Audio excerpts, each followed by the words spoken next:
चलो glass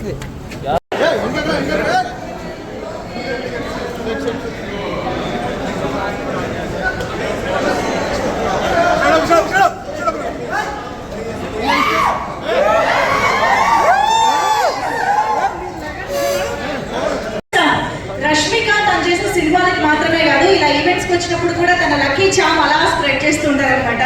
baby event కి వచ్చారు 100 కోట్లు, ఇప్పుడు ప్రీ రిలీజ్ ఈవెంట్ కి వచ్చారు ఇంకా దాని డబల్